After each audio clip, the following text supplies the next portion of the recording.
بسم الله الرحمن الرحيم. الحمد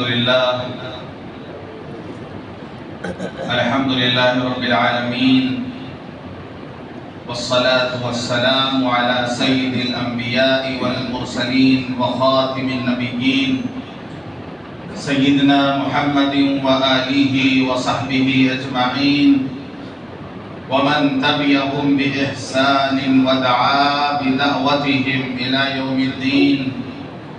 أما بعد، أعوذ بالله من الشيطان الرجيم. بسم الله الرحمن الرحيم.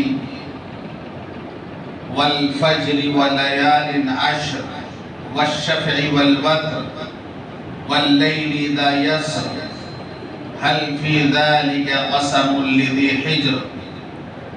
صدق الله العظيم. اللهم صل على محمد وعلى آل محمد وبارك وسلم. محترم بزرگوں، دوستوں اور دینی بھائیوں، عید الاضحیٰ کا چاند نکلنے کے بعد سے یہ جو دن رات گزر رہے ہیں، یہ کوئی معمولی دن رات نہیں ہے، بلکہ یہ بہت ہی قیمتی ایام گزر رہے ہیں. اللہ نے عشرہ ذی الحجہ کی قرآن میں قسم کھائی ہے. سورہ فجر میں ہے، بسم اللہ الرحمن الرحیم، والفجر ولیال عشر. قسم ہے فجر کی اور قسم ہے 10 راتوں کی. فجر سے مراد ہر دن کی فجر ہے کہ دنیا کے اندر ایک انقلاب لے کر کے آتی ہے. بعض کہتے ہیں فجر سے مراد عید کی فجر ہے، کیونکہ رمضان کا مبارک مہینہ گزرتا ہے، اس کے بعد عید کا دن جو ہوتا ہے وہ فجر مراد ہے. بعض نے کہا بقرعید کی فجر مراد ہے، قربانی والی دن جو ہے وہ فجر مراد ہے. بعض نے کہا محرم کی 10ویں تاریخ کی فجر مراد ہے. ولیال عشر، اور قسم ہے 10 راتوں کی، یعنی 10 راتوں سے مراد یہی 10 دن ہیں.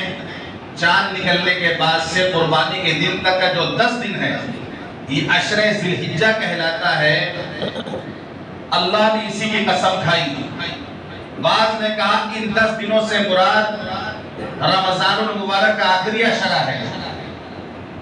بعض نے کہا ان 10 دنوں سے مراد محرم کی 1 تاریخ سے لے کر 10 تاریخ تک کے جو ایام ہے وہ مراد ہیں.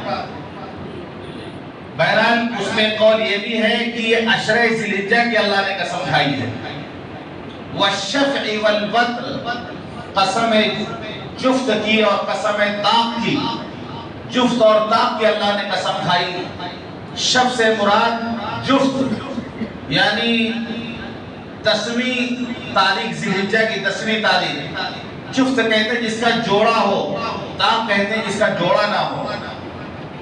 اور والوتر سے مراد 9 ذی الحجہ کی تاریخ ہے، جسے یوم عرفہ کہا جاتا ہے. بعض نے کہا جفت سے مراد نمازیں ہیں. بعض نماز جفت ہے، بعض طاق ہے، جیسے ظہر ہے، فجر ہے، عصر ہے، عشاء ہے، یہ سب جفت ہے. مغرب ہے، وتر کی نماز ہے، طاق نمازیں ہیں. بعض نے کہا جفت سے مراد تمام مخلوقات ہیں کہ اللہ نے ہر مخلوق کو جوڑا جوڑا بنایا ہے. اور طاق سے مراد اللہ کی ذات ہے. اللہ وتر، اللہ وتر ہے. تو ان 10 دنوں کی اللہ نے قسم کھائی ہے. ولیال عشر، قسم ہے 10 راتوں کی. تو اس سے مراد مفسرین کہتے ہیں کہ یہ عشرہ ذی الحجہ ہے. ترمذی شریف کی روایت ہے، اللہ کے رسول صلی اللہ علیہ وسلم نے فرمایا ما من ایام احب الی اللہ ان یتعبد فیہا من عشر ذی الحجہ. یعنی تمام دنوں میں، پورے سال میں جو 360 دن ہیں، تمام دنوں میں عمل کرنا، نیک عمل کرنا اللہ کو سب سے زیادہ جو محبوب ہے وہ عشرہ ذی الحجہ میں ہے. ذی الحجہ کی ابتدائی جو 10 دن ہے اس میں نیک عمل کرنا سال کے تمام دنوں سے زیادہ محبوب اللہ کے نزدیک ہے۔ یعدل صیام کل یوم بصیام سنۃ، عشرہ ذی الحجہ میں ایک دن کے روزے کا ثواب 1 سال روزہ رکھنے کے برابر ہے۔ وقیام کل لیلۃ منہا بقیام لیلۃ القدر، اور عشرہ ذی الحجہ میں رات کا قیام، ایک رات کا قیام ثواب میں شب قدر کی طریقے سے۔ اور ہم ان دنوں کو بہت معمولی سمجھتے ہیں۔ یہ 10 دن جو ابتدائی عام طور پہ اس میں قربانی کے جانور خریدنے میں اور دوڑ دھوپ میں، اسی میں یہ 10 دن گزر جاتے ہیں، یہ قیمتی ایام گزر جاتے ہیں، یہ قیمتی راتیں اور یہ دن گزر جاتے ہیں اور ہمیں احساس بھی نہیں ہو پاتا ہے۔ ایک دن کا روزے کا ثواب 1 سال روزے کے برابر، ایک رات کا قیام لیلۃ القدر کے برابر۔ جو روزہ رکھ سکتا ہے اس کو روزہ رکھنا چاہیے 1 تاریخ سے لے کر 9 تاریخ کے بیچ، یہ 9 دن میں کسی دن روزہ رکھ لے آدمی، 9 دن بھی رکھ سکتا ہے، یا جس دن اس کو آسان لگے اس دن روزہ رکھ لے، وہ یہ فضیلت حاصل کر لے۔ نہیں تو کم از کم عرفہ کے دن کا روزہ رکھ لے۔ عرفہ کا دن کہتے ہیں 9 ذی الحجہ کو، اس کو کہتے ہیں یوم عرفہ۔ حج کے 5 دن ہیں، 8 ذی الحجہ سے حج شروع ہوتا ہے 12 ذی الحجہ تک، حج کے 5 دن ہیں، اور اگر ایک دن اور بڑھا لیں 6 دن ہیں۔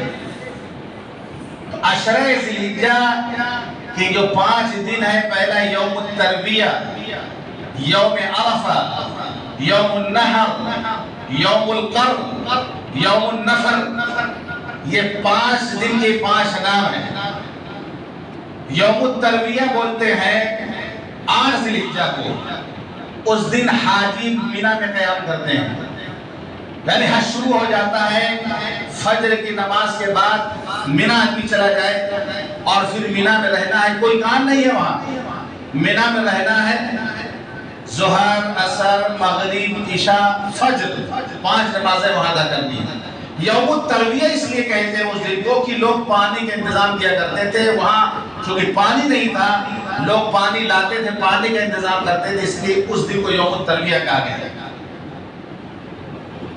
اس کے بعد 9 ذی الحجہ جسے یوم عرفہ کہا جاتا ہے، فجر کی نماز کے بعد حاجی عرفات میں چلے جاتے ہیں، عرفات کے میدان وقوف عرفہ کرنے کے لیے، اس لیے اس دن کو یوم عرفہ کہا جاتا ہے۔ 9 ذی الحجہ کی تاریخ سب سے بڑا حج کا جو رکن ہے وہ وقوف عرفہ ہے۔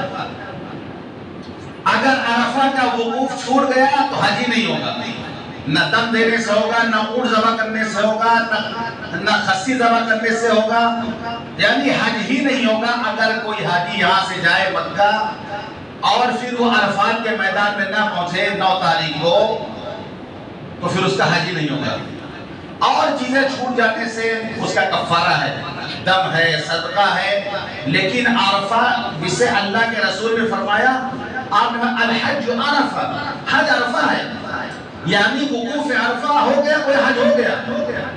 سب سے بڑا رکن ہے یوم عرفہ وقوف، جو 9 ذی الحجہ کو ہوتا ہے، اسی لیے اس میں اتنی وسعت رکھی گئی کہ اگر کوئی شخص دن کے حصے میں نہ پہنچ پائے عرفات کے میدان میں، اگر وہ رات میں بھی چلا جائے، صبح صادق سے پہلے رات میں بھی وہ چلا جائے، ایک لمحہ کے لیے بھی عرفات کے میدان میں چلا جائے تو اس کا حج ہو جائے گا۔ دن بھر نہیں جا پائے، رات میں چلا جائے تب اس کا حج ہو جائے گا، اتنی وسعت رکھی گئی اسی لیے۔ تو یوم عرفہ کو حاجی عرفات میں وقوف کرتے ہیں، حج کا سب سے بڑا رکن ادا ہوتا ہے۔ اب بیچارے جو اپنے وطن میں وہ کیا کریں؟ جو حج کرنے گئے ہیں وہ تو اللہ کے رحمت کو لوٹ رہے ہیں عرفات کے میدان میں، جو لوگ اپنے ملکوں میں بیٹھے ہیں جو حج کرنے گئے وہ کیا کریں اس دن؟ بہت تاریخی دن ہے عرفات کا دن. تو ان کے لیے ایک کام بتایا گیا کہ آپ اپنے گھر میں بیٹھ کر کے آپ روزہ رکھیں. یہ روزہ حاجیوں کے لیے نہیں ہے، یہ روزہ حاجیوں کے لیے نہیں ہے، کیونکہ حاجی اگر روزہ رکھے گا عرفہ کے دن تو عرفات جا کر کے ظہر اثر کی نماز ایک ساتھ ادا کی جاتی ہے. اس دن سنت ظہر کی سنت بھی نہیں پڑھنا ہوتا، ظہر کی سنت بھی چھوڑ دی جاتی ہے اس دن، اور ایک ساتھ ظہر اثر کی نماز پڑھی جاتی ہے مسجد نمرہ میں. بہت بڑی مسجد ہے عرفات کے میدان میں، جو سال میں ایک دن کے لیے کھلتی ہے، صرف پورے سال تالا لگا رہتا ہے، اور 9 تاریخ کو کھلتی ہے. وہ ظہر اور عصر کی نماز جماعت سے ہوتی ہے اس کے بعد پھر وہ مسجد بند کر دی جاتی ہے. اب ایک نئی چیز ابھی جو دیکھنے میں آ رہی ہے، پہلے چیز نہیں تھی، اب ایک نئی چیز یہ میں بتا دوں جانکاری کے لیے کہ وہ مسجد بنائی گئی ہے حاجیوں کے لیے. جب 9 ذی الحجہ کو عرفات کے میدان میں حاجی جب جاتا ہے تو حکم ہے کہ ظہر عصر کی نماز ایک ساتھ پڑھو.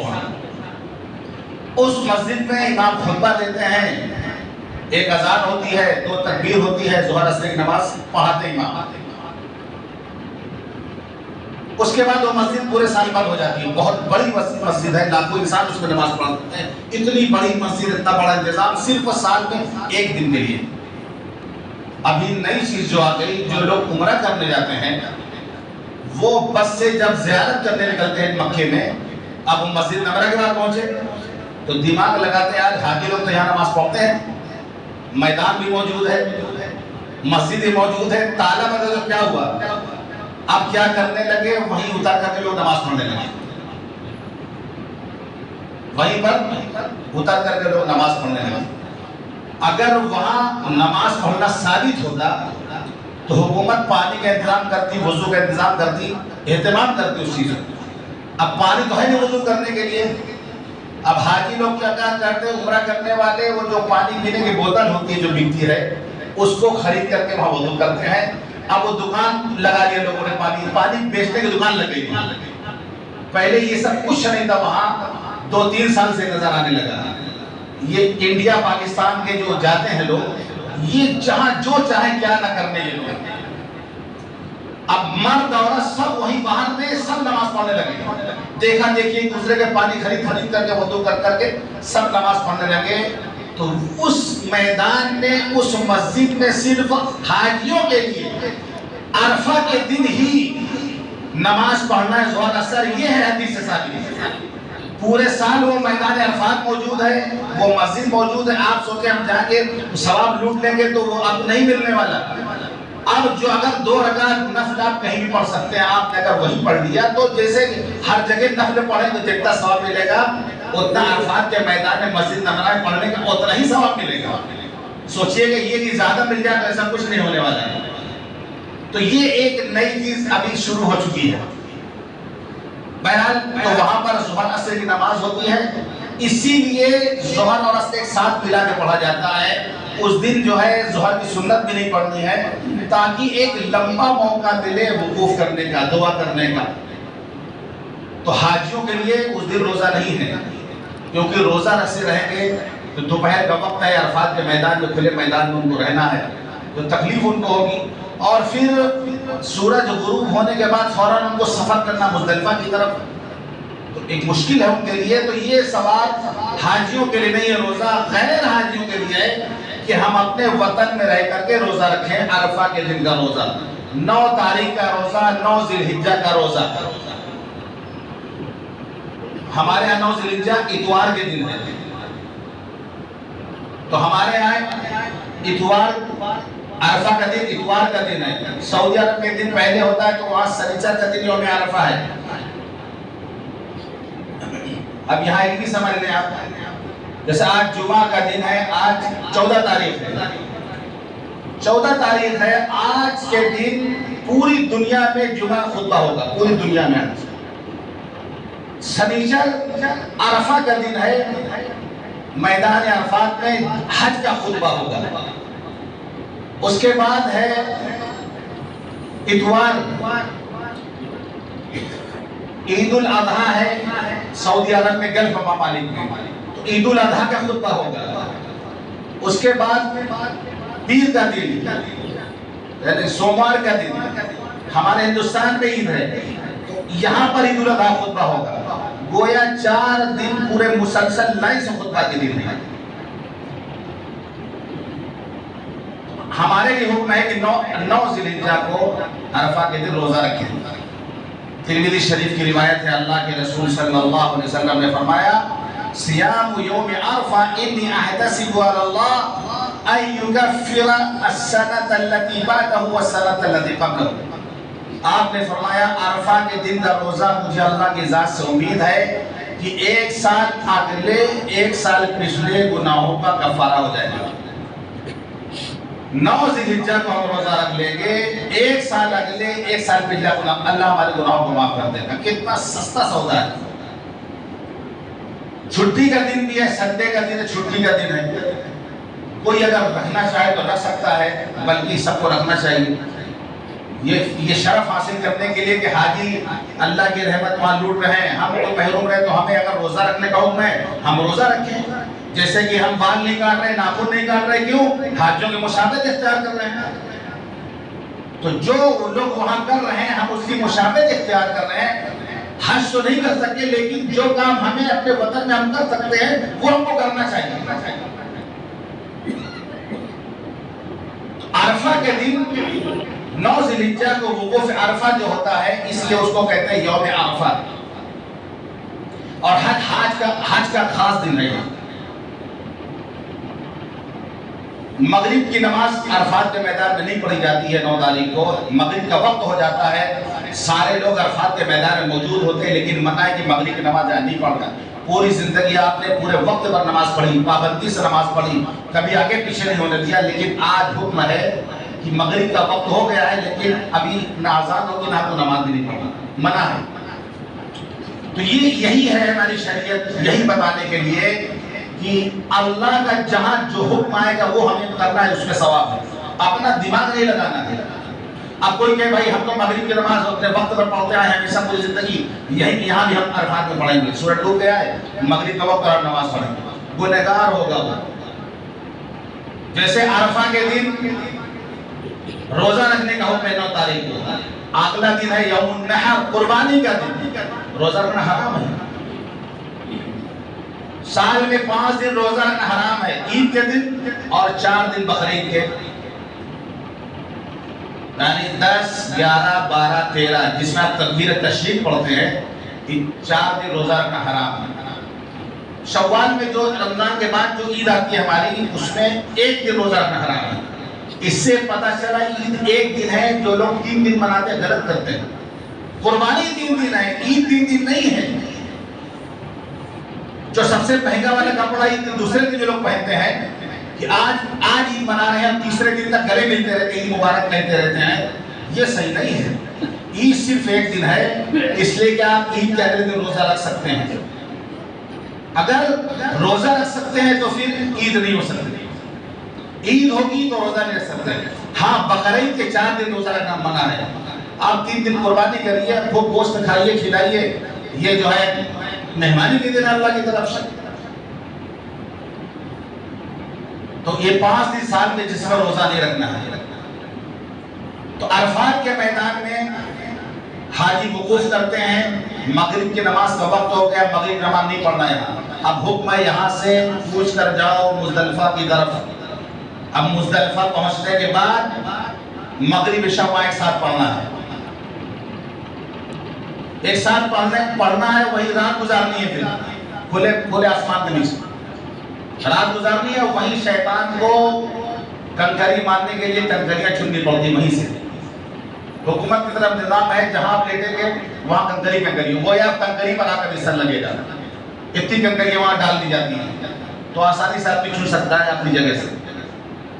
یہ 9 تاریخ کا عمل ہو گیا۔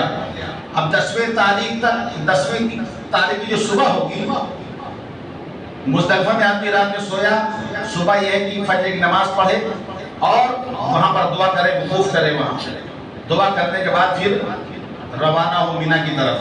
10ویں تاریخ یعنی عید کے دن، جسے یوم النحر کہا جاتا ہے، یہ حج کا 3را دن چل رہا ہے۔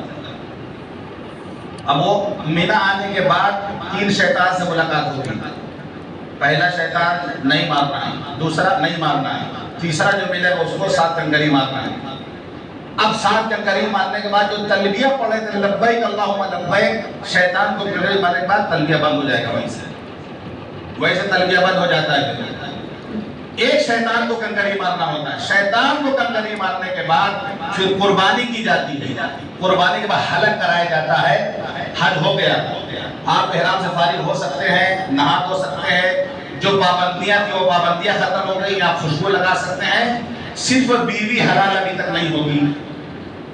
سب چیز حلال ہو جائے گی لیکن بیوی ابھی بھی حلال نہیں ہوگی جب تک طواف زیارت نہیں کر لے گا حاجی. طواف زیارت اتنا اہم طواف ہے حج کے بعد کہ 10 ذی الحجہ کو کرے، 11 کو کرے، 12 کو سورج غروب ہونے سے پہلے یہ کر لے. چاہے مریض ہو، چاہے بوڑھا ہو، جو بھی ہو، ہر حال میں اس کو یہ طواف کرنا ہے. اگر کوئی یہ طواف کیے بغیر اپنے وطن واپس آ گیا، اپنے وطن آپ واپس آ گیا تو اس کی بیوی اس کے لیے حلال نہیں ہوگی.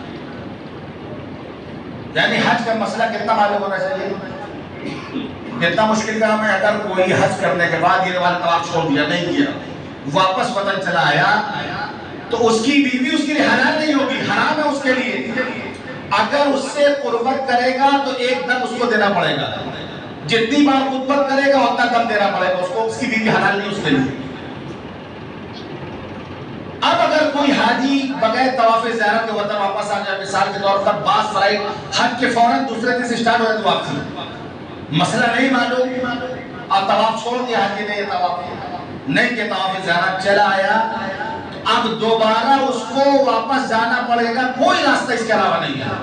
دوبارہ گھر باڑی زمین جو بیچنا پڑے بیچ کے پھر جانا پڑے گا، طواف زیارت کرنا پڑے گا وہاں جانا. اس کا علاوہ کوئی راستہ نہیں. اس کی بیوی اس کے لیے حلال نہیں ہوگی جب تک واپس مکہ جا کے طواف نہ کر لے.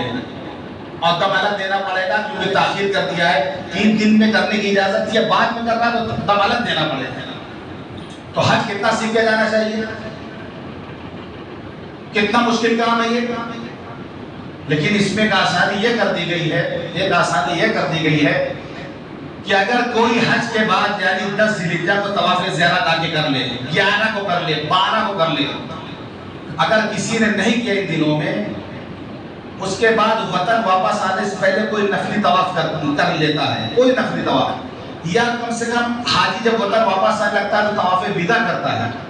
طواف وداع آدمی کیا تو اسی طواف کو طواف زیارت مان لیا جاتا ہے. تو وطن واپس آنے کے بعد اس کی بیوی حلال ہو جائے گی، لیکن دم اس پر ضرور رہے گا کیونکہ اس نے تاخیر کی. لیکن اگر کوئی طواف نہیں کیا حج کے بعد وہ ایسے واپس آ گیا تو بہت مشکل کام ہوگا. یعنی یہ بھی بہت بڑا مطلب حج کا ایک رکن ہے طواف زیارت جس کو کہتے ہیں. طواف افاضہ کہا جاتا ہے اسے، ہر ایک کے اوپر لازم ہے. اب آپ کا 10واں دن گزر گیا، 11ویں دن ہے یوم القر، اس دن مینا میں رہنا ہے. مینا میں رہنا ہے، واپس جا کر رات مینا میں گزارنی ہے. اور زوال کے بعد سے تینوں شیطانوں کو کنکری مارا جاتا ہے 11 تاریخ کو. یوم القر اس کو اس لیے کہا جاتا ہے کہ حاجی لوگ مینا میں رہتے ہیں، مینا میں قیام کرتے ہیں، اسی لیے اس کو یوم القر کہا جاتا ہے. پھر 12ویں تاریخ کو جسے یوم النفر، 12ویں تاریخ کو بھی تینوں شیطانوں کو کنکری مارا جاتا ہے زوال کے بعد. اب اختیار ہے، اگر کوئی واپس مینا سے آنا چاہے اپنے مکہ ہوٹل آ سکتا ہے. وہ یوم النفر اس لیے کہتے ہیں، نفر مطلب نکلنے کے معنی میں حاجی لوگ واپس ہوتے ہیں اس دن، اس لیے یوم النفر اس کو کہا جاتا ہے. 12 تاریخ کو شیطان کنکری مارنے کے بعد آدمی واپس آ جائے کوئی حرج نہیں. اگر مینا میں رکتا ہے وہ تو 13ویں تاریخ کو اگر آتا ہے تو پھر شیطان کو کنکری مار کر کے پھر 13 تاریخ کو واپس آئے گا. یہ جو حج کے یہ 5 دن ہیں، ان 5 دنوں میں حج ہوتا ہے. یہ آج کا دن جو ہے وہاں کے حساب سے آج جمعہ کا دن ہے، آج حاجی لوگ مینا پہنچ چکے ہوں گے، آج کے دن وہاں مینا میں رہیں گے. تو فجر کے بعد 8ویں تاریخ کو مینا جایا جاتا ہے. لیکن ابھی سعودی حکومت ایک دن پہلے پہنچا دیتی ہے، یعنی رات میں حاجی لوگوں کو مینا پہنچا دیا گیا ہو. ایسی عرفات کے میدان جانے کے لیے فجر کے بعد جانا پڑتا ہے مینا سے، لیکن ابھی رات میں پہنچا دیا جاتا ہے. انتظام ہوتا ہے حکومت کی طرف سے، تو پہلے پہنچا دیا، آسانی کے لیے پہلے پہنچا دیا جاتا ہے. تو آج سے حج کا دن وہاں شروع ہو چکا ہے. آج وہاں کے 8 تاریخ ہے. حاجی مینا کے میدان میں پہنچ چکے ہیں. وہاں ظہر اثر مغرب عشاء وہ سب پڑھیں گے وہاں پر. تو ہمارے لیے کرنے کے کام یہ ہے کہ ہمیں روزہ رکھنا ہے. عرفہ کا روزہ ہمیں رکھنا ہے. اور 10ویں ذی الحجہ کو جن پر قربانی واجب ہے، جو صاحب نصاب ہیں، جن کے پاس حیثیت ہے، ان کو قربانی کرنا ان پر واجب. 30 لاکھ 30,000 40,000 کا موبائل ہاتھ میں لے کے گھوم کر کے کہتے ہیں کہ ہم پر قربانی نہیں ہے. 40,000 50,000 کا موبائل ہاتھ میں، بولتے ہیں ہمارا پیسہ کہاں قربانی ہم پر دیں. بعض لوگ بڑے دیالو ہوتے ہیں، اپنے نام کے بجائے اپنے ابا کے نام سے کرا دیتے ہیں، اماں کے نام سے کرا دیتے ہیں. فرض آپ پر ہے، پہلے آپ اپنے نام سے کریے. ماں باپ تو دنیا سے جا چکے ہیں، ان کے نام سے اگر اللہ نے حیثیت دی ہے، وسعت دی ہے تو کریے، بعد میں کریے، لیکن اپنی واجب قربانی پہ. بعض لوگ کہتے ہیں کہ اس سال اپنے نام سے کر لیں گے، پھر بیوی کے نام سے اگلے سال کرا دیں گے.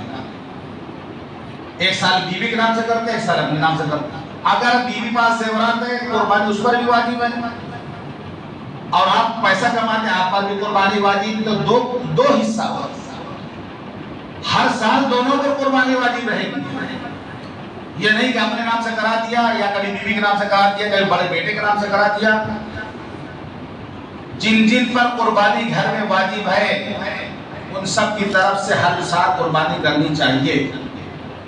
اب اگر اللہ نے حیثیت دی ہے تو آپ اپنے چھوٹے بچوں کا نام سے کراتے ہیں، مرحوم والدین کے نام سے کراتے ہیں، جس کے نام سے آپ کرانا چاہیں. لیکن یہ سب اپنی واجب قربانی کے علاوہ ہے.